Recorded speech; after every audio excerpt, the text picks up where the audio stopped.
Hey, it worked so far. That's a good start. So, guys, we are here for another live stream. We are going to be talking about mantis shrimp today because it was actually a recommendation. I said, what would you guys like me to talk about next week? And Eric said, mantis shrimp. And I was like, great, a topic I know nothing about. So, I immediately sought out the world premiere, but he wasn't available. So, I got Ben Johnson. The next best thing. So, welcome to the show, Ben. I appreciate you coming on. Thank you. Thanks for having me on. Come on, man. Where's your audio? What happened? Oh, are you serious? See, we did everything right. That's all. That's all you. Yeah, I'm still on the microphone. Maybe they hear us, and I don't know that we're hearing each other. It says you're on the air. You're in the Let's broadcast. see. Everything was perfect. We tested this. We had it. Yeah, we were going The good. beauty of And this isn't my live. fault either. This is all Mark. What does this do? Nope. Could it be because I put it in Do Not Disturb? It won't disturb me even with you. Oh, could be. Could be. Let me try turning it off. Let's see what happens. Let me disturb you. I don't know. That didn't do it. I mean, I see the thing moving. I see yours moving. I just don't hear the show. All right, let me try this. Or do you have a... Or wait, you can't hear me, can you? I don't know. Let's just see if the audience says they can hear us. Audience, can you hear both of us? You guys have to tell us if you hear us because I can't tell. Oh, all right. People are saying they hear us. I don't understand. Good. Yeah, I literally am getting zero out of you. I might as well just take this out of my ear because... There's no problem there. But then how am I going to do an interview if I can't?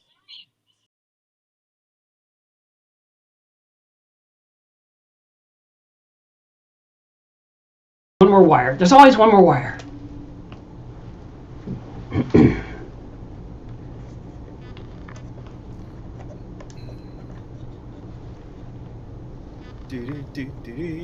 I was dancing to that groovy music you had in the beginning. Maybe I can do this. Mark is having technical difficulties. Okay. Trying to hear. Can't hear you. All right. I don't know. This is the end. Yeah. Just stick it in your ear. Wow, that's such a pain. We had it perfectly until we went live, and then it just... something changed. Isn't that how the world works? Stubborn. You still can't hear me, can you? The audience is like, thanks. Yeah. Can you please just get to the point already? Thanks, Mark. Try the right ear. Blah, blah, blah, blah, blah. Nope. A, B, C, 1, 2, 3. How are you not there? What is going on? Sibilance. Wait a minute. Sibilance. Wait a minute. He's onto something, ladies and gentlemen. Ooh, I'm getting something in my ear. I believe it's NASA. Yeah. It's the International Space Station. Jeez. Yeah, but probably now my microphone is off because I made the earpiece work, right? So you can hear me now? I do hear you. So now the question is, do they hear us? I mean, Wow. I don't know. I don't know, guys. That was really strange. I'm not sure. Not super I love happy using about the that. audience for the audio technical. Yeah, this is beta testing, right? Because we can't just be a perfectly run show. People are hitting like even though we're not even doing a good job yet.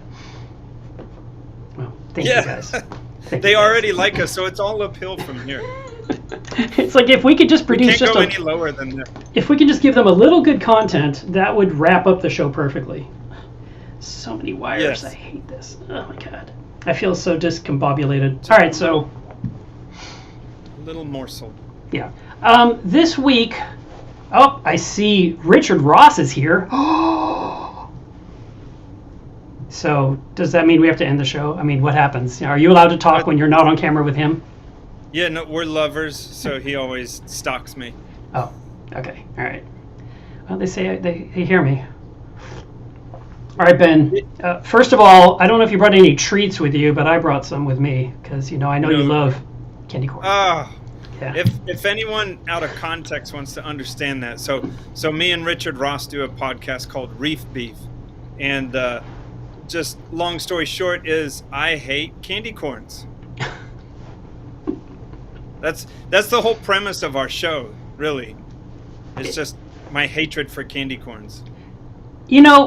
When people tell me they hate it, I feel like they haven't eaten it in 20 or 30 years, and they just think they remember something from the past. When's the last time you put one in your mouth?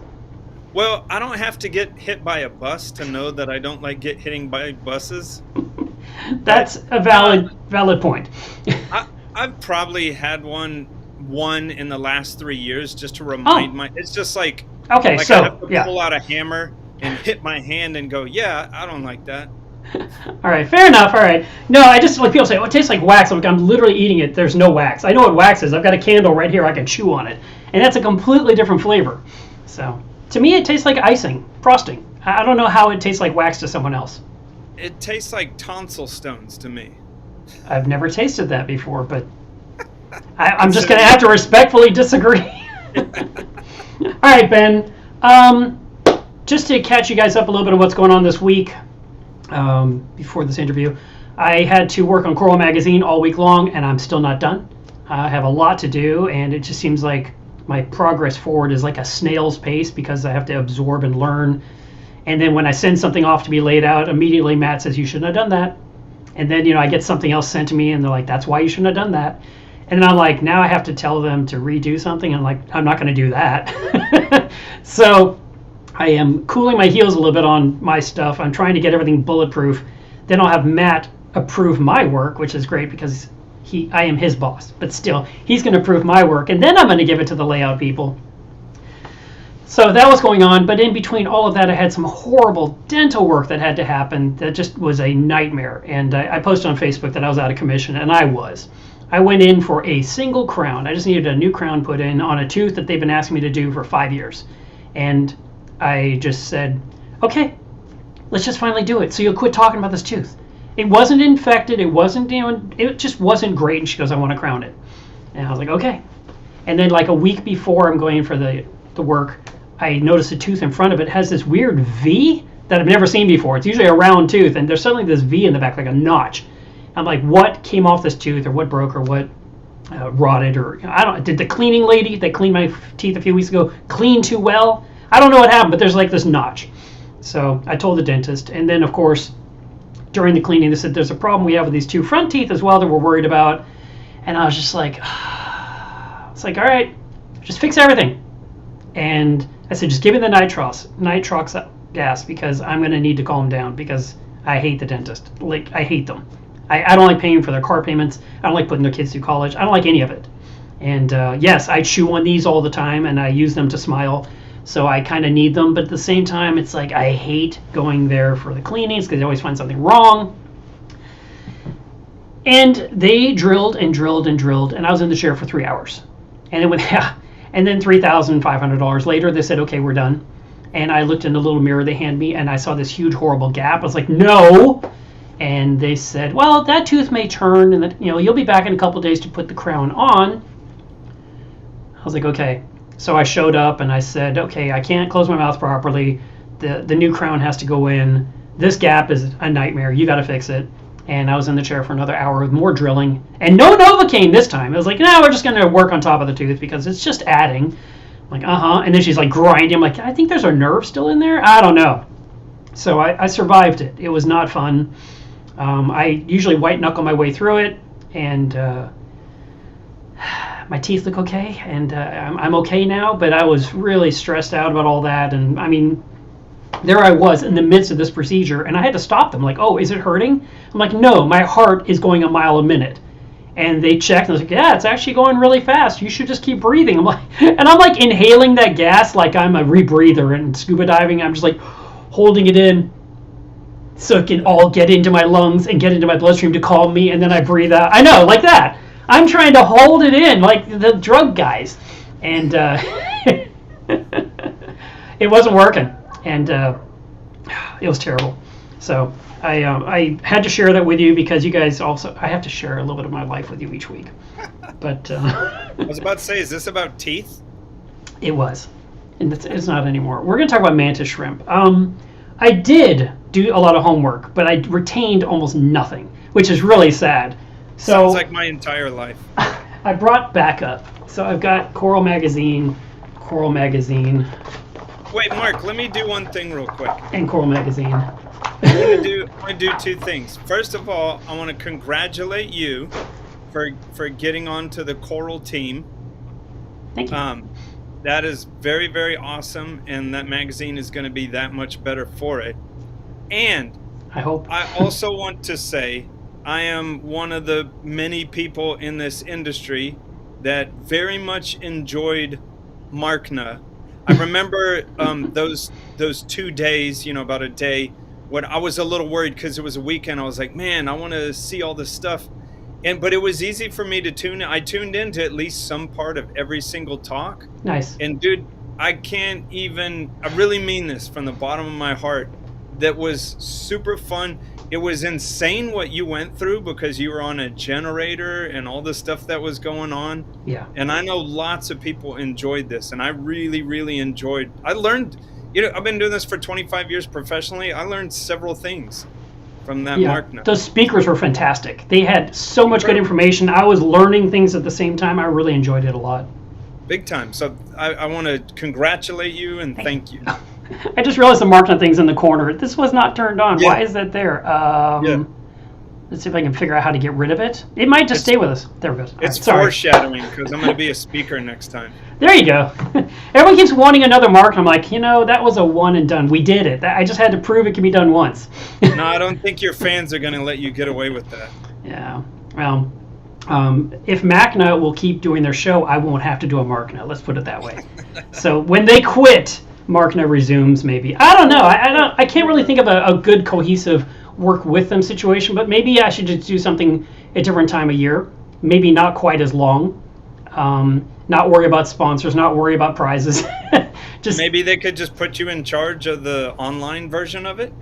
I don't know. I mean, with online, you need an incredible internet connection, and for me, that's always the make or break of every one of these projects. I have wired Ethernet, giga speed, so I can really crank out the 4K. Yeah. And I really wanted that for the show, and it ended up looking really good. I mean, when it was working right. There was a few things, I found glitches and mistakes and parts where there was no audio, and then it came back. I'm like, oh my God, Mark, you just keep making mistakes. I can just say for myself, like, that's you being self-critical, and I get it, but I thoroughly enjoyed what y'all put out. Loved it. So, I appreciate that. Any glitches or whatever, wasn't a big deal. I wanted it to be even better than it was, but I mean, like this shirt, I was going to wear it during Markna. I was going to wear one shirt every hour and keep changing it. Just, I had a whole wardrobe planned, Yeah. And wigs, makeup. Well, just the shirt. But I wanted to talk about the sponsors a lot. I wanted them to really get a lot of love, so they totally felt like it was totally worth it. And I was good to just paste them in, to the beginning of every episode. That was about all I could manage with everything going on. It was just so difficult. And the person that was going to produce with me 2 days before the show says I can't. So I was like, ugh. So I lost that back. I mean, I was kind of thinking he's going to handle all that, so I don't have to worry about it. And yeah, so it was hard. It was hard. And then this room was like 95 degrees, which was not fair either. So yeah. All right. Let me just see if there's anything important we got to do here. No one's complaining about audio. By the way, I did try some settings to make my microphone louder. People said it's not loud enough. So I adjusted it. If I'm crazy loud and clipping, that's because you guys told me to change something. So I hope it sounds all right. We'll find out one way or another at the end. But can they hear you in the back? Raise your hands. Yeah, right.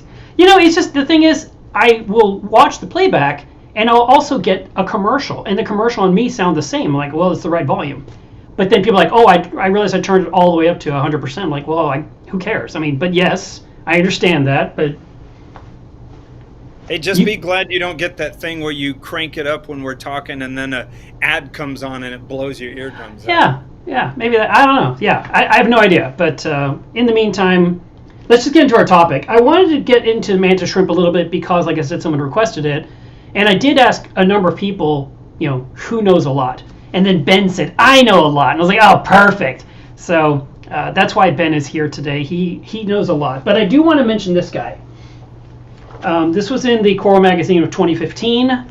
This gentleman right here that is taking pictures of the, yeah, you can see that. His name is Dr. Roy L. Caldwell, and he has been studying mantis shrimp for apparently 50 years. Do you know who I'm talking about by any chance? Is he in Berkeley? I think that's right. Let me jump to the end here where it talks about him. I think that is Richard correct. Ross is watching this live stream right now, and he's probably jumping up and down because one of the times when I went to go visit Richard, Yeah, Berkeley. he went. Yeah, okay. He. This is interesting then because he took me. He knows this guy, Yeah. and we went there. We went to Berkeley, and we went Nice. into this guy's. I was in his lab, I suppose I want to call it. Uh huh. And I have some interesting stories about that. If you got a second. Yes, So, yes, I have. We have time now. It's working and the audio works. So let's just talk. So he's like, hey, let's go to Berkeley. I can't remember what he was doing, like bringing. He used to work with them with like cephalopod larvae or something like that, and he was bringing or taking something, I can't remember, to him, and he was like, oh, let's go in here, and this very much older gentleman was that guy, and it was that thing. Richard was like, man, this guy's been studying mantis shrimp for like 50 years. So go in this little lab, and he has all these tanks, and so it's funny, like through the eyes of so I own a maintenance company in Houston, Texas, where I do this. So like as a professional aquarist, like for my clients, everything's got to be, by the book and all, all tubing clamped and, everything, Right. you know what I'm saying? I do. Everything done And you should right. say the name of your company. You can promote yourself. It's okay. Okay. Captive Aquatic Ecosystems in Houston, Texas. Use But, him. Yeah. But so the funny thing is, he had these Fluval canisters running each one of these tanks. And Mark, I'm telling you, like, I think I took a couple photos, but I wasn't sure at first I was supposed to take photos in here. But I promise you, these Fluval canister filters, I'm 48 years old. These canister filters were possibly as old as me. And Made in 1977. I am not joking, dude. Wow. These were mega old. And I remember when we left, I was sort of asking Richard, like, that was cool and everything, but like, why does that guy not upgrade his canisters? And it might have just been the thing where he, yeah, there goes Richard. Yeah. It might have just been the thing where, hey, if it ain't broke, don't fix it. I don't know if it was that, but these were so antiquated, like it'd be hard to get parts for them. Yeah. And also budgets, but he had a bunch of zebras. He had a bunch of peacock mantis, and it was incredible. I didn't bug him or anything, but I just stayed quiet. Okay. I'm still listening to you. I'm just looking at what my computer is doing. People are saying the audio's bad, and I'm looking. I'm like, why is it getting audio from a webcam? Oh, audio from I'm getting audio from my microphone. Yeah, you're fine. I just try and make sure I'm going through the mic. So now we're going through the one we're supposed to have been using this whole time. And your audio was bad? They said it's too loud, and it's because it was this cheesy webcam I stuck on top as a backup. Hey, 3 cheers for the audience, though. Look at that. I have to keep track of all this stuff. There's a lot going on in this. Making media and the audience is guiding us. It's really not bad because they're the one consuming the product, so they would know. Well, I switched it, and usually when I do things like this, I change something, we just go dead, no one can hear anything. And 20 minutes later, I'm like, oh no, they said like 20 minutes ago there's no audio, and we've just been talking to ourselves. So now I have to see if we're still okay, and I'm waiting for anyone to make a comment and say something like, we can't hear you, which, Richard will probably say, we can't hear you now, just to mess with my mind. Yeah, no, exactly. Don't trust him. Don't trust him. Actually, it's funny. I'm friends with, well, not as much as you are, but I'm friends with Rich, sort of. You guys are like, you said lovers, but I was thinking, what I should do. I should start training how to juggle. Without telling him, So I mean, Richard, don't listen. So well, you're already messing it up. And then one day I just meet him and I just start juggling. He's like, "Oh my god!" And he throws me a bowling pin or something, or a knife, flaming machete, or a flaming machete. Yeah. So I thought that would be funny. Now the cat's out of the bag. It's too quiet. These guys are so picky, so picky. All right. I do want to say that I would hate to be misconstrued with a mantis shrimp like expert. I have been keeping them for a long time. Yeah. But I mean, I can tell you about them as it's concerned with the daily ins and outs of messing with them.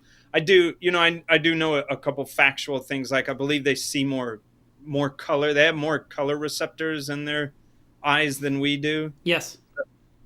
And there's different types. There's some that like smash, and there's some that spear. Yes. And they have different claw. That's the technical term, the claw.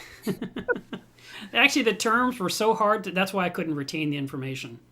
So I did want to see if I could share this with you guys. Let me see if I can. Is it my video of my zebra? No, we're going to save that for later. Let me see if I can add something on the screen here for a second.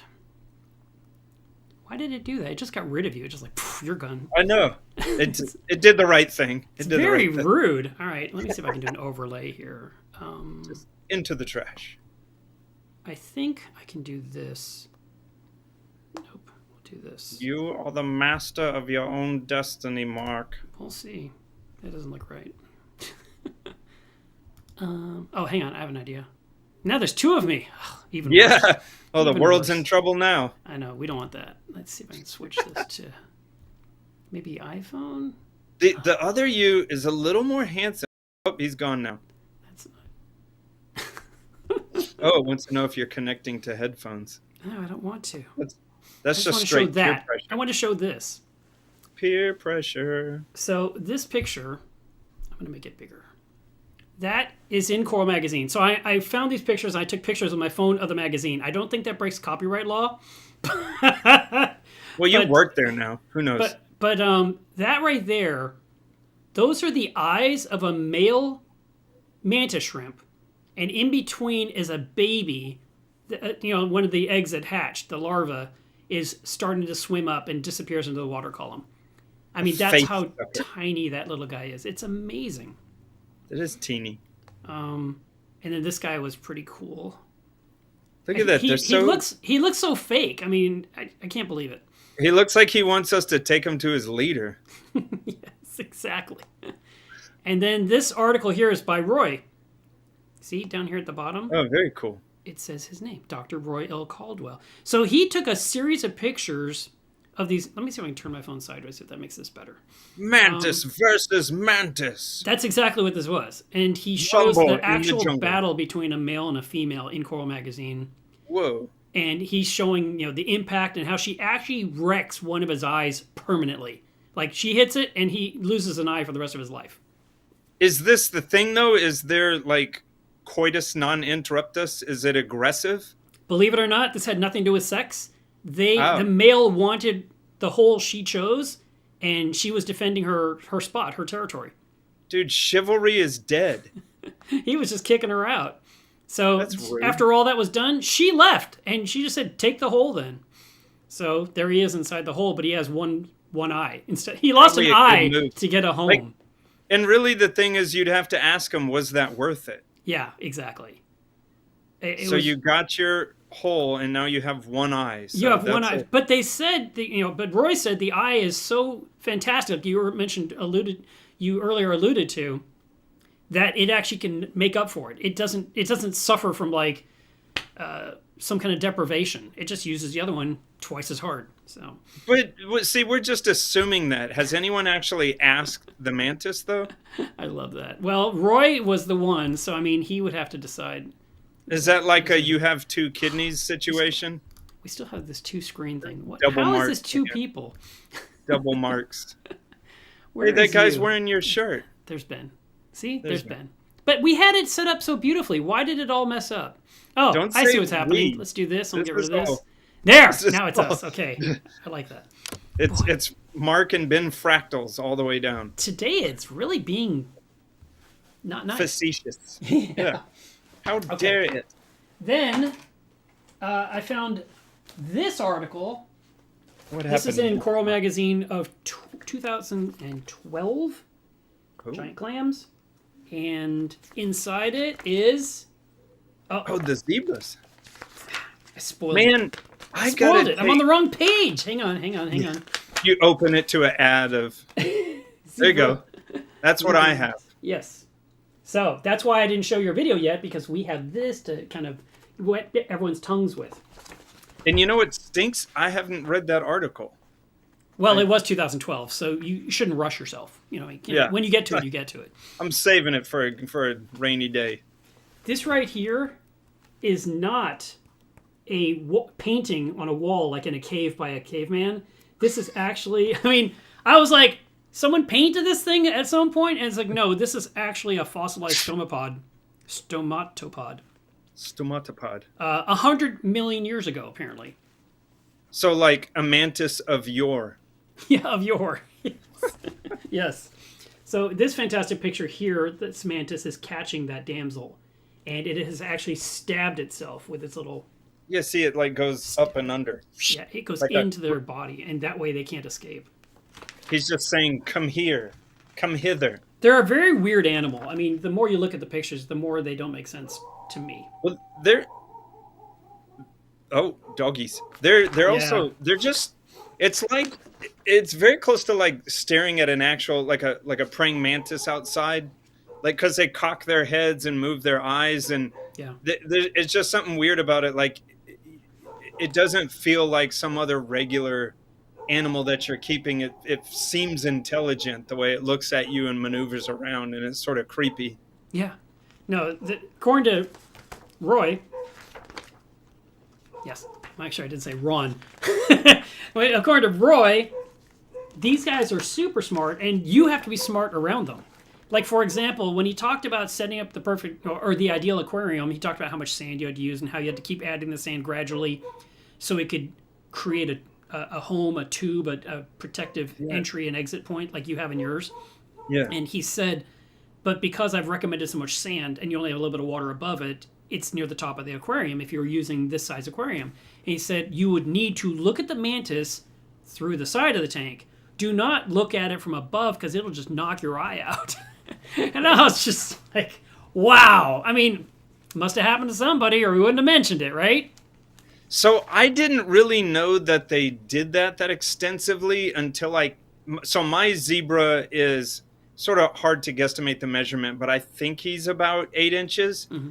And he's in a 20-gallon with a Seachem 110 tidal power filter. Mm-hmm. And I just there's no reason for skimmers and all of that. I just do bi-weekly water changes on them. But I didn't really know that they do those tunnels so extensively. Yeah. And I'd like to look into that because it's funny you brought me on as the expert. But the crazy thing is I think they use some sort of slime that they generate to buffet up because man, they're like a good 2-inch wide tunnels, and he has multiple of them. He has one that he stands up in vertically, and then he has another one that he likes to like shoot out of. And I don't gravel vac or mess with it because I know I'd mess with it too much.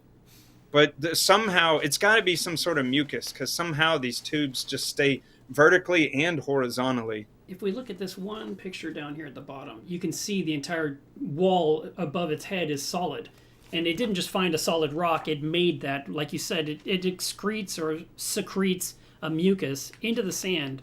So when he was explaining in the second, or the part 2, that came out in 2013, in this one he explained how you put in, for example, some PVC pipe in the bottom of the tank.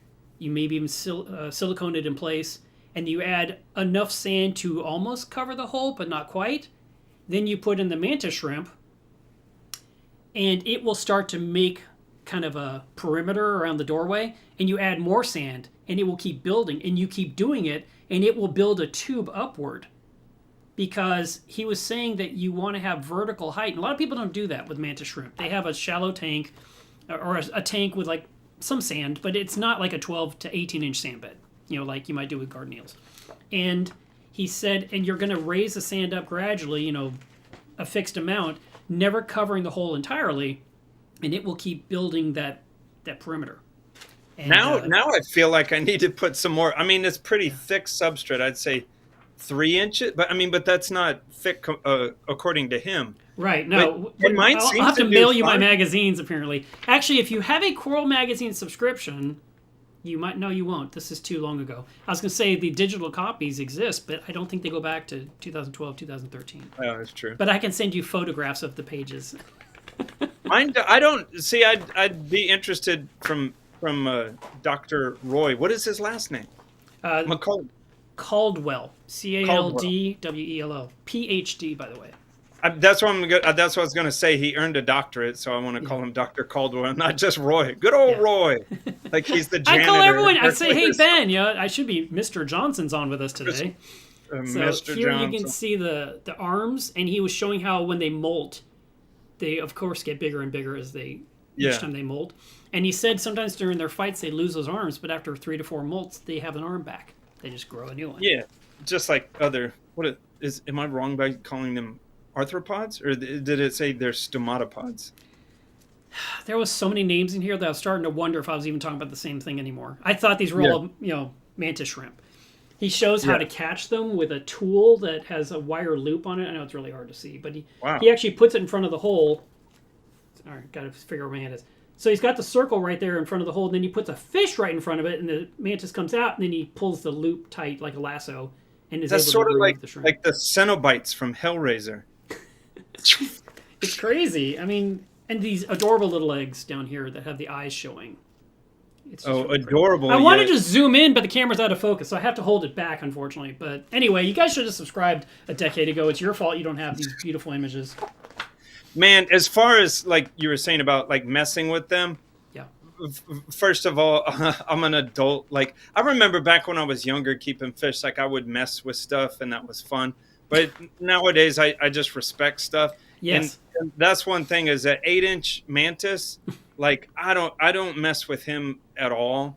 I generally it's funny because it's easy to take care of him because I generally, besides throwing frozen shrimp in there, like every other day, and then changing water every other week, I do not mess with him. I'll sit and watch him sometimes, but I leave him alone. And as far as messing around in the aquarium, I have seen him eat, and I'm not putting my hand in there. Yeah. Stomatopods. Alex G says stomatopods. I did a bunch of reading this morning thinking I would absorb this information, but I literally couldn't. It was too much. Doing good so far. I just read and read. Well, okay, so I can tell you some things that I kind of remember, but there's so much I do not. He mentioned, I mean, I didn't actually see it in there. I'm sure it said it, and my brain was already reeling from saturation. But I think he said... He never said the word species-only tank, which is what I think of this animal. It needs its own aquarium. So maybe he said it. Maybe he called it something different than that, possibly. I mean, it was written a decade ago. But he did say you could put fish in the tank with it. But he said with a caveat, it may eat the fish. But it will not just eat all the fish. So if you wanted other things in there, you might lose something occasionally. Like if you were putting in 5 or 6 damsels, you might lose 1 or 2. But it's not going to hunt and kill them all intentionally, like I must eradicate everything, and this must be a barren desert wasteland. Underwater. He might make a friend. Yeah, he might make a friend for a little bit, and then one day he's like, you look tasty, and then suddenly he eats his friend. I don't know. But I got my zebra from a client that I took on that had, get this, at this one time, this client had 15 aquariums. And, over the course of a couple months of maintaining these for him, there's mine. Yes. Keep going. Don't stop your story. Around. You derailed my little train. I was just having so much joy watching my mantis. You got it from a client. So I got it from a client, had 15 aquariums. He was in his own tank. And so the client let me break down a lot of these tanks because I just said, like, this is too much going on. Right. And so he gave me this guy. And then he gave me a smaller peacock. And this peacock, I was also a little frustrated with him, even though I bit my tongue because he's was a potential client. But he had this peacock mantis in with all this stuff, like a porcupine puffer and damsels and a remora, a rock crab, with a bunch of things. Mm-hmm. So this was only like a 3-inch peacock, and it was doing its thing, and it would see. The weird thing is, it wasn't trying to kill some of the stuff, but it would go thump it sometimes. Right. It would thump some of the things. Now I suspect that had he been older like this zebra, he probably would have gone on the warpath. But that's, I mean, in my opinion, whatever you can take that for is, if you're wanting to keep a mantis, like really honestly, just keep it by itself. Yeah. And I suppose it could be one of those things where, I could put some damsels in there and maybe from time to time he'd take one out. But I could see that sort of scenario where, I know this is freshwater, so Mark is going to hate this, but like back in the days when you kept like a tiger Oscar and you put feeder fish in there, and sometimes like some of those goldfish would get a little too big and the Oscar would just be like, okay, well, your name is Teddy and you live here too. Okay. So I could since see you brought him. up freshwater, I will bring up something else. How dare you?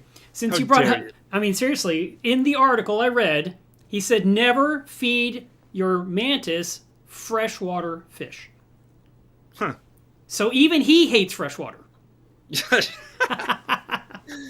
Even the Dr. Roy hates freshwater. Now you're it taking anywhere him out near. of context. So you can see my hairy monkey arms in the I reflection. do see your fingers. Yeah. Wow. It's just a ghost. simple 20 gallon with a Seachem 110 title, and then a Aqua L heater on there. But it doesn't look like I have very much substrate, which I kind of don't. Now I think I need to add some more. But he has it. Did you use a bow front on purpose so it couldn't break the glass because those are stronger? No, I don't know. See, I need to take a slow motion film of him because I think this one is supposed to be a spearer. And not a smasher. I think this is a spearer. I think these are spearers. I don't think zebras come in both kinds, if I read the article correctly. Yeah, so I don't, he's not going to be smashing glass. Yeah. And I also, Good point. Good point. A smasher would be the... And you know what? He did talk about, how people worry about them, and he says, yes, it could. Apparently it's happened to him once or twice in his 50 years of researching these animals, but it's so overblown in the hobby. Everyone's like, oh, if you get that, it's gonna smash your tank, it's gonna break, you're gonna have a flood and all this, and good luck. And it's not really that. I feel like that's overblown as well. Yeah, that's what he they're was saying. One hell of a predator. So them taking stuff out, that's no joke. But them shattering aquariums, right? As Richard and I say, mine story. Okay, so. Thank you very much for giving us that video to share. That was really interesting. Yeah. And it was nice to see the habitat. Now, you've had it for how many years? 3 years. In that same little box? Yeah. You don't want to give it more space? It's gotten bigger. Yeah, but and I could be wrong on this, but like I also have a leopard gecko here. And the weird thing is you would think that, you have to study up on anytime you get an animal, because you would think like, oh, this leopard gecko's bigger now. He wants this big aquarium or whatever. Leopard geckos need to stay. And hey, someone in the audience, if they know any different than this, I'm totally open to being corrected. Yeah. But like a leopard gecko it'll get nervous if you give it too much room. Mm-hmm. So I'm not saying, I haven't like then applied that to the mantis, but like he sort of keeps to himself. I don't know that he needs some big. The other thing, if I put him in a 55-gallon aquarium, like he's so vicious and predatory. Yeah. There's literally, I might try to put a couple like saltwater adapted mollies or something in there, just see what he would do. But like he does not play around. Right. And anytime you it's funny because he's sitting right next to another 20-gallon aquarium that I take when I bring in fish. Okay. And he has made the vertical part of his cave over on that side because he sits there and watches them. Mm-hmm. And he's like, man, if you could just cross this glass barrier, I would just ruin your day. It's so funny you say that because I saw the extra tank in the edge of the video. I said, is that your backup for when he smashes his way out? You just quickly move him over there? But I knew that wasn't it. Another funny thing is for some reason he's picky. Because one time I tried to give him some little shavings of like, fresh salmon. Yeah. And then one time I had some mahi-mahi. Yeah. And, I would drop stuff like that in there and he'll watch it hit the ground. But then I put just frozen cocktail shrimp and he just comes flying out before he even gets to it. Yeah. One thing that I'm glad we're having this conversation because it reminds me of things to say because I have zero notes. He said that if you had to go on vacation, that a mantis shrimp could probably be okay for 2 weeks without being fed. Yeah, I don't. But he did say, watch your fingers on when you come back because it's so hungry now So you use a feeding stick or something to protect yourself. So I hadn't fed him in 4 days, and when I sat down to take that video that I just made for you, I just made Yeah. that video like 2 hours ago. Thanks. I had sat down, started taking a video, and went to throw the shrimp in there. Yeah. So it might be hard to see, but at the beginning of that video, he flies out and just does an immediate blah like Oh. that, and there was no shrimp in front of him, and he was just like, "Let's get it on." Let's take a look. Yeah, That was so fast. Yeah. he Okay. does it. That's why I need to try to do a slow mo video of him. He Yeah. does it so fast. I'm gonna rewind that Can one you? more time. Is it possible to like frame but blah? No, I can't frame it. This I mean, not there's this so software. yeah. But yeah, you could definitely see it do that thrust out really fast. Wow. And the weird thing is he was doing that at nothing because the shrimp, the frozen piece of shrimp, is off to the left a little Yeah. bit. Yeah. So how He often did you catch it. you're feeding every 4 days? You said. I try to feed him every other day, but Oh. it's also really Okay. lackadaisical. Yeah. And I also know that doesn't seem to hurt anything. Yeah. I would rather. Now this is going to sound weird, but I'm careful with this. I would rather a little bit underfeed him than overfeed him. Yeah. He's just a stomatopod. He doesn't need to eat like Burger King every single day. Right. I saw in the article one of them or two of them said that they will catch fish. You know, they reach out of the sand, they trap it. Actually, I have a whole story, but they would take the extra fish like inside the cave to eat later. You know, Really? so they don't actually eat it all on the spot. Even though you watch it murder or attack or whatever you want to call it, it snagged it, takes underneath, and it will devour it later. And it also will shed its molt sometimes inside its cave and possibly eat the molt or parts of it. I was wondering about that because it's been a couple months since mine molted. Yeah. And so I wonder if I wasn't feeding him enough, and he's like, "I'm just going to eat my old body." I'm gonna eat myself. Yeah, If you're not gonna no, they feed don't eat me- everything because the author said that you would find things outside the hole, like the claws, I guess, or whatever you call that, the things, the clubs, whatever. Those would be out there, so they can't eat that part. But I guess they eat what was referred to often. You know, the exoskeleton was referred to as Cuticle. cuticles, Ugh. and they said it will eat the cuticle, and I'm like, wow, okay. But Man, they my said brother they used don't to want to eat give his it a big fingernails. fish because if you give it a big fish, it'll take it in the cave, it'll rot, and at one point they'll push the corpse out because like it's disgusting. You're messing up my home. So it's okay to have a little extra food for them, and they will take it underneath to hold on to and squirrel it away. But you don't want to have enough that's polluting the tank. Oh, definitely not. I mean, that's why I don't even do like big, like Gulf shrimp. They're just like the frozen cocktail shrimp. Yeah. And I'll get them a couple of those. Have you ever done a small shrimp, but the whole thing, the head, the whole, not just the tails?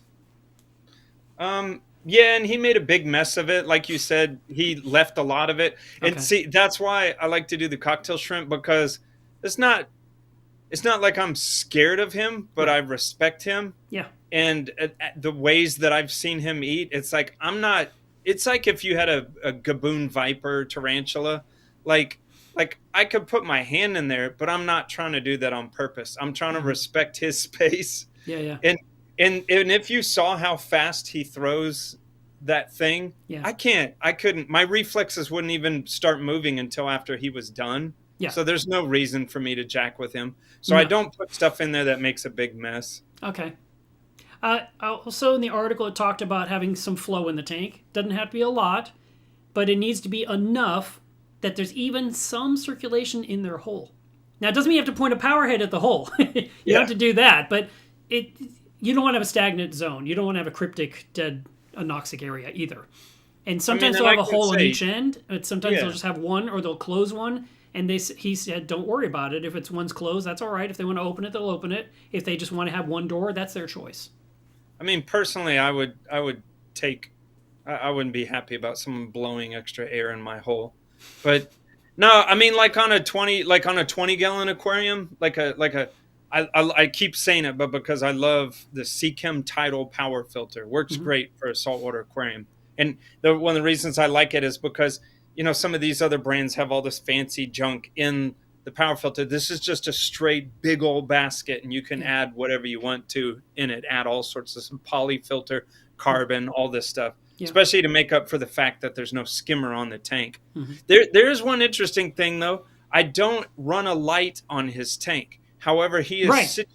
Good point. he's situated by a window and he gets ambient light. I mean, I did that for several reasons. One is that I didn't want to make an algae mess. I mean, again, this is like a kind of dangerous creature. So I'm trying to make the tank in a way that it's like I'm not trying to get my hands in there all the time. I mean, not like, obviously not like it's the same, but it's like, imagine you were keeping a king cobra. Like, you're not trying to mess with the inside of the basket, the cage all the time. Yeah. The basket. But and also too, I didn't feel like, with the amount of ambient light that spills over there, it's like, why on earth would he need more light than that? He doesn't. And to add to what you said, the author wrote and said that these creatures don't want a lot of light. They actually don't like it, and they will go deep and underneath to get away from light. And he says, by putting lights over your tank, you're actually making it more nocturnal. So if you just use ambient light, you get to see it out more often. Which I thought, that totally makes sense, and it's one less thing. Also, he says you don't have to dose anything. And specifically, he said don't dose iodine, which really surprised me. Yeah, that him being a pod, that surprised me too, because I know a lot of them need that iodine for the to be able to molt. Situation. Yeah, I was like, wow, he literally stated do not dose. I was like, wow, okay. So interesting. And I do regular water changes. It's a 20-gallon aquarium, and I'll change I have a reef tank right next to it. Mm-hmm. Well, two away from it. I have 8 tanks in my house. But so I'll take a 5-gallon bucket out of his and take a 5-gallon bucket from the reef tank and give him reef tank water. Yeah. Which has all the stuff in it. Yeah. Yeah. No, that makes sense. There's something he never else complained. that he said. He never wrote on a note card and was like, "Give me iodine, Roy. Dr. Roy is a liar." He holds up a sign, "I know where your children sleep." I'll thump them in the forehead. Come here, little shrimp. Yeah. No, what else was there? There's something else that we were talking about. It'll come back to me. Yeah, I'm trying to. They're simple to keep. It is simple to keep. It should be a smallish tank. Mm-hmm. And don't even think about a skimmer. It's not important, and you don't need a light, so that's not gonna. Forget about cleanup crew. Anything you put in there, he's gonna literally hold as hostage and eat some of them later. He could eat it. Yeah. Oh, I remember what it was. Salinity and temperature are the two big ones for this animal. The range is wide because these animals are either estuary kind of thing. I think I was going to call it intertidal. Is that the right terminology? It's like where they are out in the air briefly. I mean, they can expose themselves, but they're an underwater animal. But then they can be down to 30. I don't remember if it was 30 feet or 30 meters. But I mean, it could go deeper. But the fact is, this animal handles different salinities because of that. Because it's so near the surface with the evaporation and all the things, and the fresh water coming into the ocean, that they can handle some variances. But ideally, you want to stay in your proper range, like a reef tank for salinity. And then the temperature range was actually really, really important for this animal. He talked about if you got below 68 for even a little too long, you're going to lose it. And if it went over, I think he said 92, for a little while too long, you'll lose it. So I'm going to admit to something dumb and that makes me sad right now. Mm-hmm. So when I got this zebra, the tank over to the right of it was the peacock I was telling you about. Okay, yeah. And this was before this last winter. So I'm in Houston, and Mark, you're in Fort Worth. Mm-hmm. And don't you remember this last winter, at least for us in Houston, was colder than normal? It wasn't quite that 2 years ago one, but it got close. Yeah. And so I had just set these tanks up in those cold months, and it was just a case of just the damn lazies. I hadn't gotten around to putting a heater on either of these tanks. Okay. And we had a cold snap, and then I was scrambling trying to figure out when DFW Aquarium was going to, arrive on every Wednesday in Houston, or, did I just need to go to a store, or what the hell? And I took too long, and so I can sort of speak to that. Is it killed my peacock. The peacock. Mantis. And and right when I got the heaters, I got it on the zebra, and he was fine. Yeah. But so I think he's saying that they're a little bit sensitive to cold. Yeah, the Okay. cold and hot, they need to be inside that zone. That's really important. Also, he talked about, I think he called it shell rot. And he said, remember before we were talking about lighting? He said if you were to run lights on the tank, then there's a good chance algae could actually grow on their cuticle or their Oh, I see. exoskeleton. They can't get it cleaned off properly because it's on their back. So the only way they can get rid of it is to molt. And so Yeah. that's another reason to avoid the extra lighting.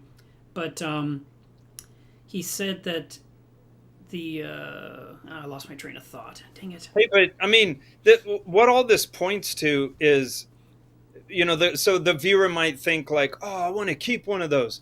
First of all, my advice as someone who has devoted his entire life to the keeping of animals is I get that thing where we were like, we want to keep things. We want to collect things. We want to, I, I guess I'm just coming at this from a moralistic thing. Mm-hmm. Like if you really feel the desire to keep an animal, I say sleep on it, think about it. Yeah.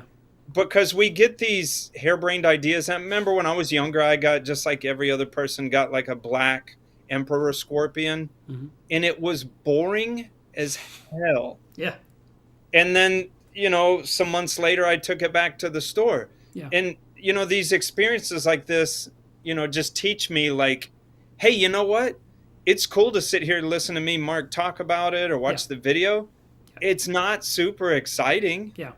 So don't subject any animal to you keeping it on a whim. Yeah. You're like, oh, it's fun for 2 months and now it's boring. Yeah. If you have any inkling that because it's like keeping a snake or a reptile. Some people super love it, but it doesn't do a lot of stuff. Right.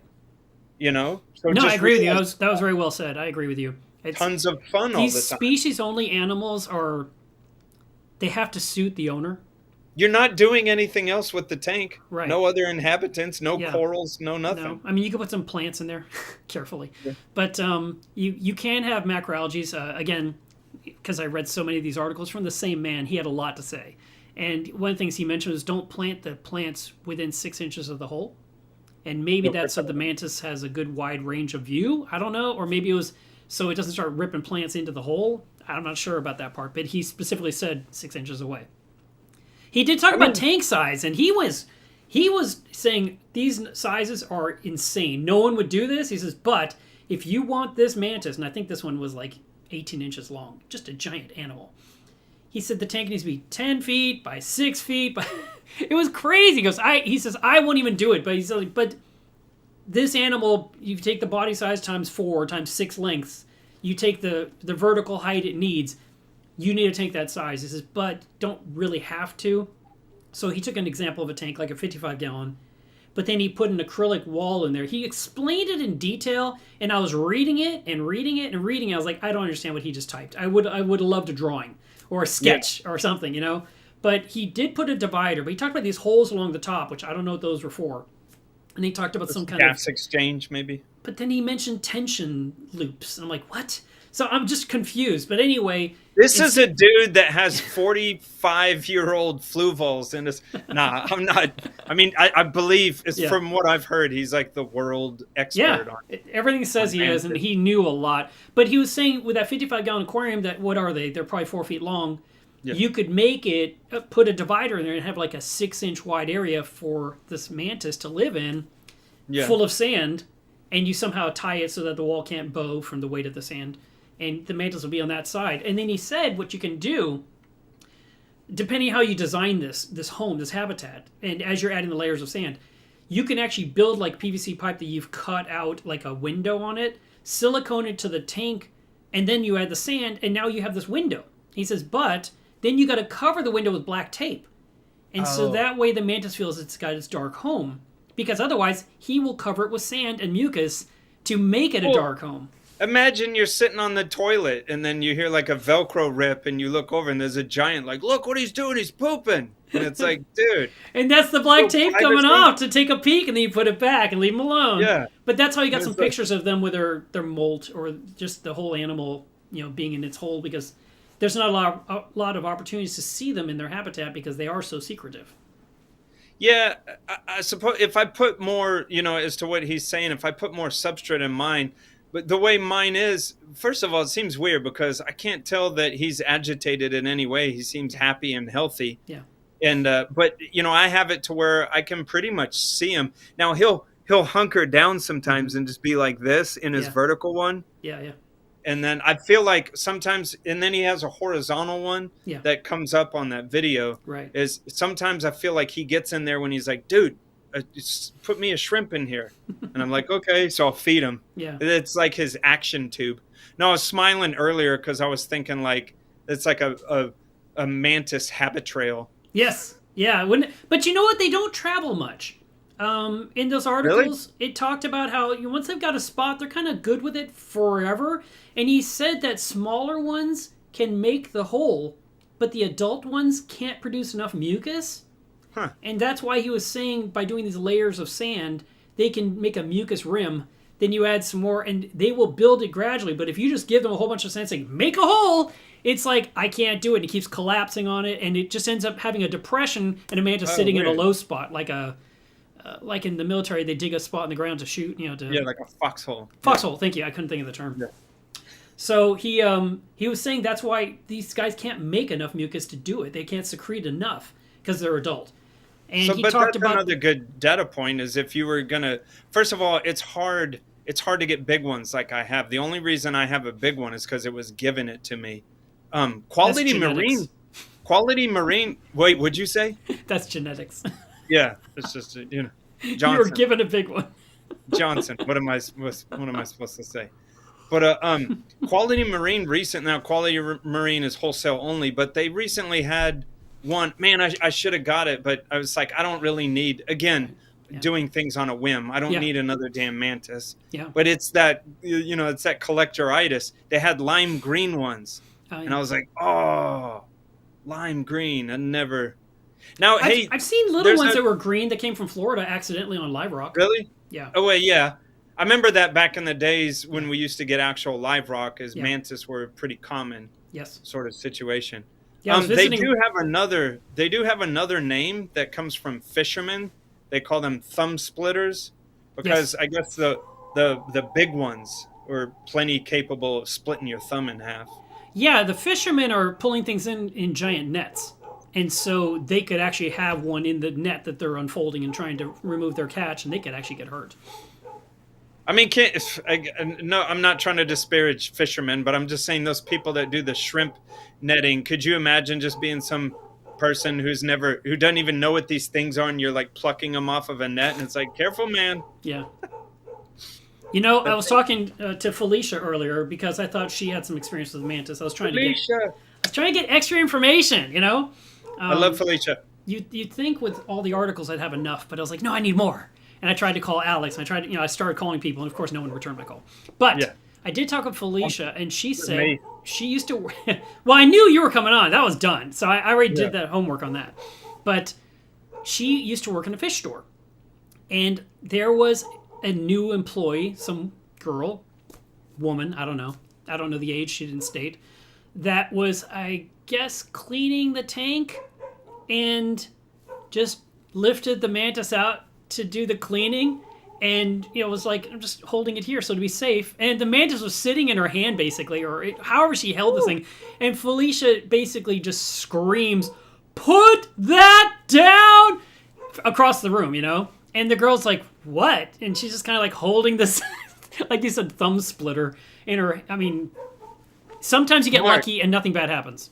Mark, I used to be the aquatics manager of a store you used to go in the 90s. Planet Pet in Bedford, Texas. Yeah, that was a great store. I was the aquatics manager from 98 to 2000. And so at one time, the owners of the store brought in this guy from Norway. Hi, Felicia. She says, I love you guys too. Brought in this guy from Norway that was sort of helping me out. We were trying to get things bigger. This guy's name was Roy Bruda, and he was married to this lady from Thailand, very small lady. But we used to transship, and so we used to get in like 54 boxes. We would be there till like 4 a.m, like pulling these fish. And so his wife's name was Rawai. And that reminded me, because there's one time we're sorting all these fish and putting them into different totes and moving them around. and Rawai comes up and she's holding a fox face in her hand. And she's like, Wow. where do I put this? And I was like, first of all, put it back in the water. And she's like, oh, okay, and put it in the water. Yeah. And I was like, those are venomous. Yeah. Yeah. And she's like, what? And I was like, yes. Yeah. Some of these don't pick up. Like, Yeah. I was like, oh. Yeah. And she would have just moved her palm one little bit and just been, and it's like 3 a.m. It's like we're sorting 50 boxes of fish and now we have to run you to the emergency room. Right. Yeah. You mentioned a term that maybe not everyone in the video knows, transshipping. You want to say what that is? Oh, it is a nightmare. So, okay. So normally you work in a store and you get price lists from places that are usually traditionally in LA, around LAX, like all sorts of wholesalers. But there's some in North Carolina, there's some in Florida. They can be all over the place, but I think the lion's share of them are in California around LAX. Okay. So those are the facilities that get stuff in from all over like the Indo-Pacific and get them there, and then they put out wholesale lists, and you look at them and I want this, and this. You order them. Now, if you're brave and experienced, you can transship. Okay. And that is then skipping LAX and getting right from the places that catch and collect all this stuff. Okay. But man, now I'm telling you, we only did this one time, and it for us, or for me, it was just a nightmare. It's one of those things where like if you're gonna make like if you're cooking, you make this dish and you're like, oh, I'm gonna make the beef stock all from scratch. I'm gonna do this all from scratch. And then 12 hours later, and you're like, wow. And then you've got to find out if you could just buy good beef stock and skip that whole process. Yeah, right. Like, is your borscht that much better that you made that beef stock for 6 hours? Right. Or could you just have bought the damn beef stock? Yeah. So to me, the transshipping was like, did we make so much money, or was this so much worth it that we could have transshipped and just skipped LA? Yeah. And there's a lot of people out there that will say for them, there's people that make their bones off of that. Mm-hmm. But for us, like we even went through this process where we got the CITES permits and all this stuff. And then it's a terrible amount of boxes. The fish come in way harder than if you order from LA. And you better know what you're doing with acclimating them, because it's a hard case. Yeah. But you do get the fish for cheaper, but the process, it can just be a nightmare. Yeah. Yeah, that's the thing. Sometimes you have to weigh the hassle factor. I actually thought transshipping might have been something else, so I kind of learned something here too, because I've heard, like for example, you talked about Los Angeles, and everything came into LAX, and then it goes to the wholesaler. They have to unbag it. They have to possibly put in some kind of medication. Then they rebag it or they hold it for a little while, then they bag it the next day. I thought transshipping was kind of like you bring things in, you rebag, and you send it somewhere else. That's what I thought you were talking about. Now, it's been a while since I did it, but you could pay extra, but I don't remember nowadays, like, was that a smart move or not? Because I remember we did discuss, we could pay extra when it came and hit LAX. We could have paid someone from, say, Quality Marine or somewhere to go up there and open everything and re-oxygenate them. Yeah. And was that worth it? Right. Blah, blah, blah. Yeah. But yeah, I don't, and someone maybe that's watching that transships now would say, but I think at that time, I think we might have paid for the reoxing, but then found out that it was just like, just get them on the damn plane and get them the hell out of there. Yeah. I just real quick, then we'll go to this question from Jason. This one fish store, I thought they did transshipping, which maybe that's exactly what they did, but I thought it was something else. But what he told me he was doing, he had this whole wall of tanks, and he lowered the pH in all the tanks. So when the fish arrived, he could basically just put them in all the tanks and not worry about the drip acclimation or the slow acclimation. He could just put them in, and everything was at like 5.5, and he brings all the way up to 8.3 again, or whatever the number was. It was something weird like that, right? So Mark, what we did, and we brainstormed this before we did it. This was probably 1998, okay. And a lot of this was Roy Bruda, the guy that we brought from Norway, and but it's what we had. So this store was owned by Dutch Aquarium Systems. So we had this whole room that was our transship room that was just lined wall to wall. And we brought in a giant CO2 bottle, and we had, pH meter there in the water, and we used the CO2 to bring it. It was like well past, dude, the pH in those systems was lower than it is in a calcium reactor. Okay. Well, that's what I was saying. I felt like it was in the 5s. Is that about right? It was, I don't remember Crazy what low. we did. I feel like it was in the low 6s, but the important thing is we didn't do it arbitrarily. Right. When we got the shipment in, we started seeing what was in the bag. Yeah. And then we had to sort of switch it up from there. Yeah. But I remember too, my experiences, we put all these fish out in these things and matched the pH. Yeah. And then we shut the bottle off. Right. To let it and that was up. Like 4 a.m. Mm-hmm. But it was like a long process of letting, then we put air stones in there, and we were just letting that bubble off, it probably took like 12 hours to get the pH back to normal, right? It did, but I remember before we left that night, and I was like, the fish are like zonked out. And that's why transshipping is sort of scary, because everything looked like it was dead, just laying like leaves on the bottom of the terrible. tank. And I think if it'd be hard because it was a long time ago, but it's like we spent over $10,000. Yeah. And I was like, wow, can we cuss? We shouldn't. We shouldn't. Okay. Now you tell me after we're like 1 hour in. Yeah, I like to see how far you'll go. My brain was like, wait, ask before you can cuss. No, I was like, oh, we just effed up. Like, this is all dead. Yeah. And then they let me not come in the next day because I was a zombie. Right. But then I came in the second day. So when you transship fish as well, like, we weren't putting that stuff out to be sold. Like, it was like the whole plan was like, hold this stuff for like 2 weeks and then start introducing it into the store. Yeah. But I came in and everything was like ready to go. Wow. And I was like, holy cow. They all revived, man. Huh? That's really neat. Yeah. All right. So Jason asked this question. I thought it was a good one because, a lot of times we talk about octopus. He says, what about a tight fitting lid? Does it matter? Does the animal ignore the top of the tank? Are the tanks you have, are they open or are they closed? That's Cookie Man. That's another friend of mine. Is it just my friends watching this? Yeah. Well, you asked for the link to send to your friends, so that's who's here. My mom, you did a good job, Ben. You brought 95 of your friends. None of mine are here. Yes. I probably brought like 92 friends, and then some of your friends, and then one person who doesn't. Well, I do have one moderator, so I mean, one is mine.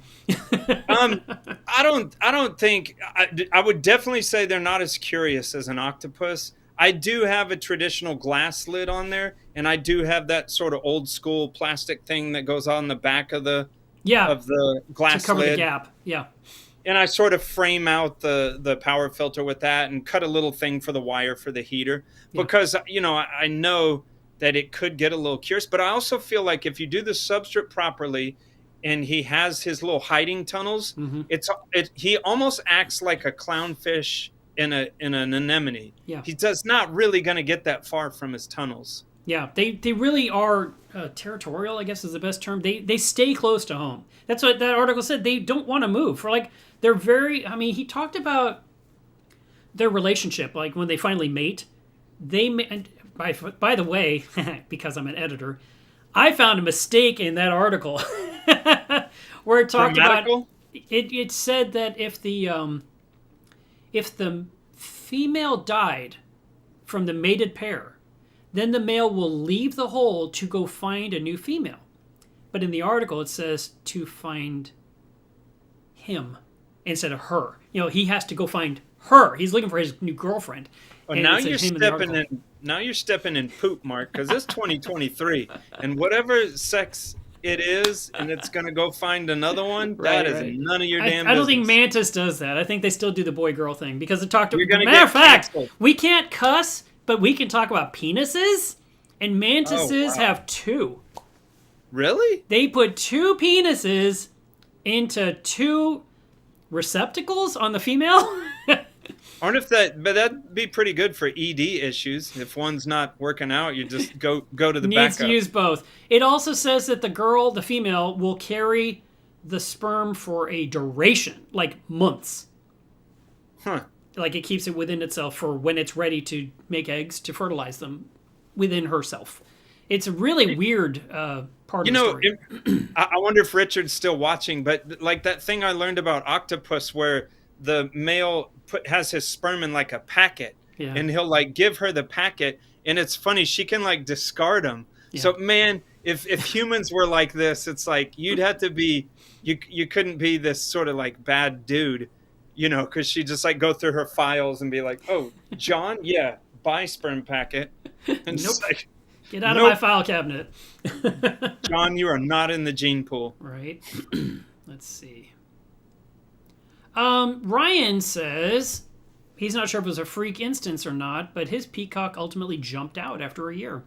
So he'd put a lid on his tank, just in case.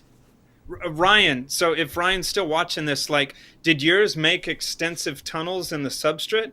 Because I sort of feel like if you didn't get the substrate part right, that maybe it starts trying to wander for like greener pastures, Yeah. thicker substrate. So if you didn't get the substrate right, it's like, man, I got to get to a part with deeper substrate, and that leads them out of the aquarium. Yeah. That could very well be. Let's see. Um, Did Dr. Caldwell? yeah. Caldwell. Did Dr. Caldwell say why the iodine addition? No, he just said don't dose it. And I was like, oh, that was really abrupt. He's like, don't do it. I'm like, wow. I wonder if like the toxicity level for them is like a fine line. Yeah, it could be that just putting in a dose would be too strong. Like it's so. I mean, because you can buy iodine that's diluted, or you could use Lugo solution that's concentrated. But like you said, I have a small 20-gallon tank. Putting in one drop can have a huge impact versus putting in one drop in a 400-gallon. Just do a water change, Yeah, yeah. But yeah, I saw that line. I was like, huh, that was interesting. So it's the part 2 story. It talks about how to actually put them in aquariums. So if you guys are wanting to read up on this, this is the January-February 2013 Coral Magazine. By the way, the reason Jack is going bonkers today is the next door neighbor is getting a new roof put on, and she's scared of the nail guns and everything, and they keep walking in front of the house, and the people that own the house are parked in front of my house, and she's just losing her mind today. She's getting a workout. It's kind of exhausting for me too. I love how this stream is basically like me giving some half-assed information and then you remembering parts of this article. I thought I remembered nothing. I was like, crap. So I'm kind of glad that well, it's good because when you talk, you think of things. It comes to your mind. I'm just, and this is great because this is like the deaf leading the blind. But I'm just hoping Dr. Caldwell isn't out there somewhere going like, this is all wrong. This is bonkers. What he should have done was called me and said, I want to be on your live stream. Yeah. That would have been awesome. Expert. Yeah. Well, to be honest, I mean, like I'd lie. I had no idea who the expert was. I didn't know. And then I'm reading these articles and it states he is the world leader. I was like, oh, now I know who it is. I wish I had time to contact him. But Ben is on in, this many hours, so never mind.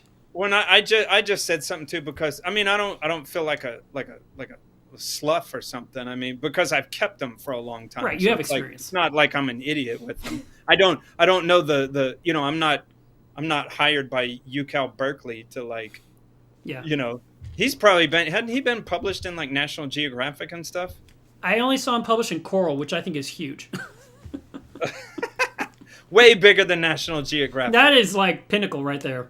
It makes National Geographic look like a rag. You line the pigeon cage with. I mean, if I'd had more time to do more Googling, I could have known this a little bit sooner.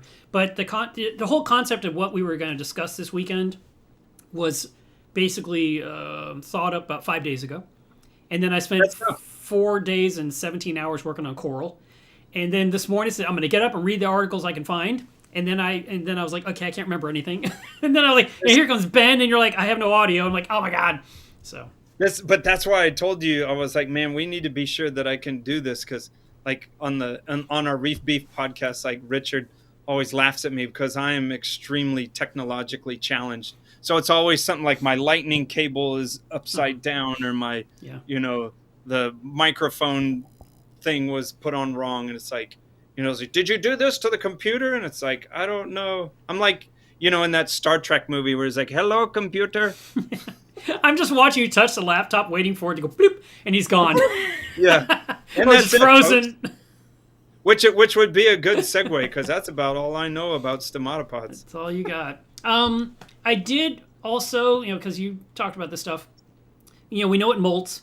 Apparently, it molts 4 times a year, so it's not Really? frequent like shrimp. You don't find a molt every single month. Apparently, does that seem Yeah, and to I'm match I'm your also used to observations? like coral banded shrimp and Yeah, stuff like that. Like it always seems like you do a water change and then later the client calls like, "Oh, I think it died," and it's like, "No, it's just a molt," and then you yeah, see later. Like a lot of these things seem to do this in conjunction around water changes. I yeah, guess because the introduction of iodine, yeah.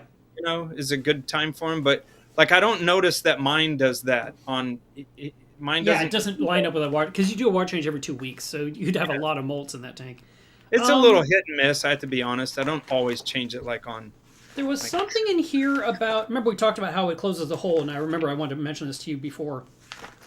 When it wants to hunt, like legit hunt from underneath the sand, like you watch National Geographic where it's like slow mo comes out of the sand, and it pulls it right back in, and it's gone. That right there, they use the same mucus to make like a cap over their hole, and they'll just have a small enough hole for their eyes to stick out. And Oh, they that's might push up like one whisker that they wiggle like a worm so that the fish will go for the worm. And then it emerges and it will, pull this animal, the fish it caught and yank it into the hole for it and the female to eat. But when they're molting, apparently they'll close the hole on their home because now they're soft and they don't want anything yeah. to attack them. So they will basically close the door, and they might not open it for 2 weeks, according to the article, which is really interesting. That's a long time to have it not emerge after a molt. So they're antisocial. Wait, did you just say? Do they? I'm asking you a question, but do Okay. they cohabitate? Yes, they And do. They do can. they pair? The hole has to be a very specific size. You can't just have some random 5-inch pipe in the sandbed, for example. It actually has to be just a little bit bigger. Like if the mantis is 1 inch in diameter, the hole's for like 1.25 inch, 1.5 inch, and yet that shrimp can what he called jackknife to turn itself around. It can fold itself and it can go in, turn around, and come right back that same tiny hole. But yeah, that's why sometimes they have the 2 holes on the end where they have exit strategy, but they may just close one. But yeah, the female male will be together it's a monogamous relationship until one dies, and then that's when they go. But home no. again. But see, I was thinking this thing like he's a bachelor mantis and he's got this hole and he's jackknifing in there and catching fish and then one day he meets this girl, and she comes in and she's like, "What is this rat hole?" He has like Metallica posters up and like empty beer cans everywhere. It's And not she's big like, enough for the posters. It's too small. yeah, and he's like over Yeah. there like taking down his Metallica posters and cleaning up and Yeah. No. doesn't make the hole bigger. And They aren't bachelors like that at all. And the girl will basically put out some kind of a chemical signal that she's available. oh, So he's like a kind of attracts the boys to come. Like if we're talking about if one died. So if the female dies, the male leaves the hole to go find a new female. If Yeah. the male dies, the female puts out the signal, "Hey boys, I'm available. Come visit my hole." And then it's a matter of like, Careful, Mark. Careful. I know. Play It sounded nice. terrible. Don't point it out, then people won't notice. But She's like, but then "Come when visit one my showed hole." up, the photographer, Dr. Roy, showed it beating the crap out of the male, and he didn't say she had a boyfriend in the hole. She just didn't like him. Like he showed up, "I'm a bachelor," and she's like, "No, you're a dead man." And they fought until he lost an eye. And then he's there in his stupid little cave. Yeah. And then she with gave him the one hole, eye. and she But she it's left, okay, and he's because got one eye. Dr. Caldwell says that having one eye and one kidney is totally fine. Screw that. You only need Kidney one punch. toe.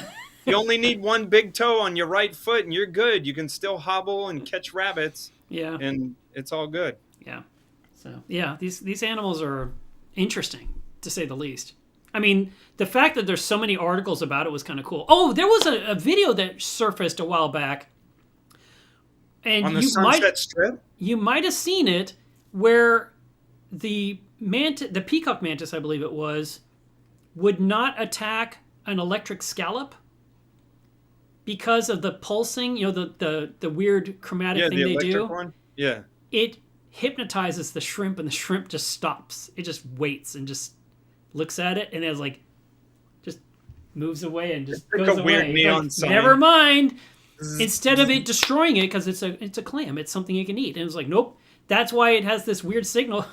I mean, I don't think that's the only reason it has it, but that is the reason mantis don't eat them, according to that one But video. that's one of those weird evolutionary things that because it's just about what keeps you in the gene pool, and Yeah. that's what sort of genes express themselves, and through all the trials and tribulations of life, whatever makes it into the gene pool is what sticks. Yeah. And hey, whatever keeps a flashing scallop from getting nailed over the head by a mantis shrimp is what's Yeah. gonna play. Let's see. Alex says that the mantis shrimp will manipulate rubble and rocks and sand. Oh, sand. This was another interesting little tidbit. You cannot use silica sand with a mantis shrimp. If It's you too do, compacted. no, it'll hurt them. It actually Oh, it'll affects get the in there. cuticle. It's too sharp. But you can use sand, you can use crushed coral, but you can't use silica sand. Yeah, I just have Carib Sea special grade Yeah. aragonite. Yeah, as long as it's special, it's okay for that mantis. special. But yeah, that's like when we go to the beach and you get like sand in your butt crack and your armpits, and it's like, I mean, I don't have to shed an exoskeleton, but whatever. Right. You just step into the ocean to rinse off. Yeah. Let's see. And Alex, another friend of mine. This is that we need to hear from some people that aren't friends of mine. Well, Anya's not your friend. She said. Yes, she is. I just assumed. She damn well is. She said when we opened Tell our him, store, Anya. we had a zebra that was the shop wait, leave that mascot back named up there. Leviathan. He was Leviathan. incredible. Totally agree. I totally agree. He seemed to be intelligent on a different level to other inverts. Let's see. Alex also mentioned earlier that the club mantis are more forgiving with fish because they prefer crustaceans and won't pass up an easy opportunity. But the spearing mantises will be targeting fish, obviously, as a primary prey source, just because that's their habit. But if they're being fed, you're not going to lose all your fish. You could have some fish in the tank that would be buddies forever. That's sort of like keeping one of those zebra morays that are really crustacean feeders. Yeah. That I would keep a zebra moray with a bunch of different types of fish. They wouldn't even really be able to hunt many of those things down. Right. Let's see. I'm trying to see if there's Versus like a honeycomb eel, like a tessellata, that is like a ninja mixed with a murderer. the murderer, huh? Amy I didn't love mention that when we tessellata. talked. That's funny. No, but Amy knows, like, that tessellata is one hell of a predator if it wants to be. Yeah. Again, Felicia, another friend of mine. a friend of yours, Felicia, she's my friend too, said, how true is it that crustaceans use dietary iodine more out of the water column? Ooh, and then there's another thing too, mine is a spearer, but the peacocks, the hammerers, like I wonder if they're getting plenty of iodine out of their diet since they're such crustacean eaters. So just that much more environmental iodine is just too much. Mm-hmm. Oh, look, Rich talked about Roy. See, he calls him Roy. I call him Roy. I don't know why you're Dr. Caldwell over there. Hey, you really are. He earned 12 years of sweat and blood. Well, And what does PhD stand for? Piled higher and deeper? Is this more paperwork? Let's be polite here because it says Roy's health isn't great right now. But he has been covered in National Geographic. Yes. So Nat right. Geo. And a little story that Rich is going to go, no. But Rich has published, or at least, well, maybe I shouldn't say published, but he has a little article on his wall where he was mentioned in National Geographic. Nice. And I was like, why did you never tell me about that? And he was like, I like to be mysterious. That sounds like a Rich comment. Yeah. I love it. Well, plus that article is on the wall in his secret home lab. So he's like, That's it. We got no other comments from people. Everything else is just mocking me like usual. But I really enjoyed this conversation with you. I thought that was a lot of fun. And I didn't cuss, I don't think. No, I think you did good. Damn it. Ah! Hey, that's debatable. That's We were probably so close. Ah, I guess I have to just do this. And like, what does I have to mother just go here and look? There's no picture. Let's see if we can do this. water tests save lives. It's me. Guys, we're gonna wrap up the live stream here before Ben starts cussing because he's all built up, and it's gonna explode soon. But we do want to go over the fact that it is time to test your water today. Water Test Saturday is a thing. Caitlin said that water tests save lives. She's 100% right. That's why we found the graphic she designed and put it on this show every single week to remind you guys. So please do test your water. I tested all my water last week, and it's time again. My phosphates were sky high on a couple of tanks, probably from the big power outage. I don't know. And I've been knocking it down with Phosphate RX because that is my weapon of choice. And I only use a little bit at a time, and I just use it repeatedly to whittle down the number. I'm not trying to knock it from 1.5 to 0 overnight. And when I say 1.5, I do mean 1.5. Not 0.5, not 0.25. It was 1.5 on one tank, and it was 1.0 on the other tank. And so I knocked it down and down and down. And I probably need to do it again, but I'm going to test today and see what my numbers are. And if I didn't test, I wouldn't know. My reef is doing quite well right now. I mean, it's not perfect, but there's a lot of good stuff happening there. I shared a picture on Facebook earlier. I don't know if you guys saw it, but the tank is coming up on 10 years old on November 10th. So we're just almost there. And probably for that moment, when I do the big reveal, it's 10-year anniversary, it's going to look all messed up because I was in there pruning and cleaning and trying to get rid of the things that are irritating me. And so there'll be a bunch of like cut spots and white spots and former locations of anemones that I've extricated from the system. But this is just my tank. I need to know that you're taking care of your tanks, and that's why I always encourage you to please do test your water. And I know I just repeat myself incessantly. It's because I don't think you're listening, and I want you to listen. I want you to do it because it will only benefit your livestock. When you look at animals in a tank and it's not healthy, the first thing everyone always says is, what are your water parameters? So it's not fine. It's not okay. You need to know. You need facts so that way you can work on it. If you can and you're willing this week, please go buy something from Mila's Reef. The link is shop.milasreef.com. So this little thing here tells you to shop at it, but it's shop.milasreef.com. And the old version of the shop is still on the website, and people are getting lost in there. So stop doing that. Go to shop.milasreef.com. Go find all the goodies you want, and I'll put them in a box and I'll send them to you, and I'll be able to feed my dog and feed my reef and feed myself. And I do appreciate the support that you guys give me on this channel each week. So that is it. We are not going to have a live stream next week, I don't think. Let me look at the calendar really fast. No, we will not, because Reefapalooza Dallas is happening next weekend, and I will be there, at least on Saturday. So I will not be doing a live stream, and that means you guys get the weekend off, but that means you'll have more time to test your water next Saturday, and I might even send you a private text to remind you to test your water. Thanks, guys. I appreciate it, and thank you very much, Ben, for coming on with us today. Thanks for having me. All right, bye.